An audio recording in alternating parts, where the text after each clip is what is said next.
Bem, pessoal, qual é o risco do uso do Cialis e Viagra? Pessoas que não têm indicação médica, usam como... O termo que a gente usa é recreacional, né? Porque não tem uma necessidade clínica e médica e acaba ele utilizando. Geralmente são jovens, né?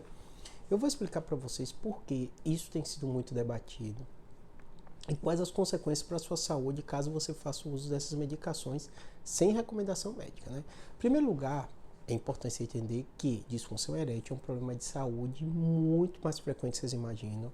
Para homens acima de 40 anos de idade, alguns trabalhos mostram 20, 25%, né?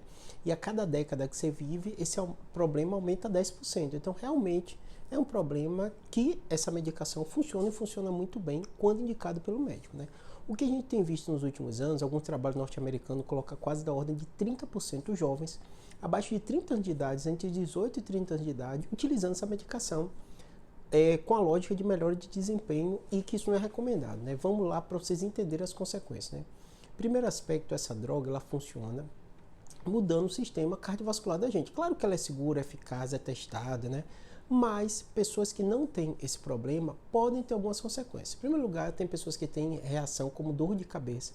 É muito comum atender no consultório paciente jovem. Eu estou fazendo esse vídeo justamente por isso, né? Que queixam. Eu tive uma dor de cabeça muito intensa. Quando você vai conversando, ele fez o uso do Cialis ou do Viagra, jovem, e teve uma dor de cabeça intensa, porque causa vasodilatação e pode dar dor de cabeça. Às vezes pode baixar a pressão arterial. Então o jovem, às vezes, tem uma sensibilidade, pode sentir tontura, a pressão cair. Claro que não é comum isso acontecer, mas pode acontecer, né? A maior preocupação da gente médico, né, são, claro, esses problemas mais graves ou problemas mais sérios que podem ter algum risco, pacientes que não saibam, jovem, toma esse remédio, tem algum risco cardiovascular, mas mais frequente do que esse é a dependência psicológica, ou seja, a pessoa fica insegura se não utilizar. E imagine pacientes com 18, 19 anos fazendo isso, né? Isso eles podem criar uma dependência para o resto da vida dele. Isso tem consequências também. É um remédio como outro qualquer, com seus riscos, suas complicações, suas contraindicações. Imagine alguém com 18, 19 anos, 20 anos, que vai utilizar isso por muitos anos lá para frente. É uma preocupação. Além disso, tem a parte física, que eu falei para vocês algumas, mas também tem a urológica, né? Pode dar uma ereção muito dolorosa, né? Mais intensa do que o normal, porque você utilizou sem indicação. Então perceba que é um remédio seguro e eficaz, um dos mais vendidos no mundo, né? Ninguém questiona quanto a isso. Mas se você faz o uso sem indicação, você está colocando risco na sua vida sem necessidade.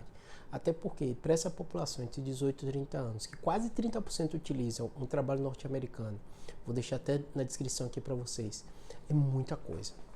E aí, a grande preocupação da gente, se a gente fala em prevalência e incidência, é o risco dele ficar dependente dessa medicação, a dependência psicológica. Ele acha que só vai funcionar se ele tomar, e muitas vezes ele pode desenvolver uma disfunção erétil psicogênica, porque fez o uso crônico dessa medicação, tá bom? Então, muita atenção a isso. Não faça uso se não há necessidade. Se você tem mais idade ou tem algum problema de disfunção, se o urologista passou, use sem medo, né? Nesse caso, a gente está colocando para as pessoas que usam de forma recreacional, sem indicação médica, tá bom? Isso preocupa bastante. Espero que tenha ajudado. Abraço.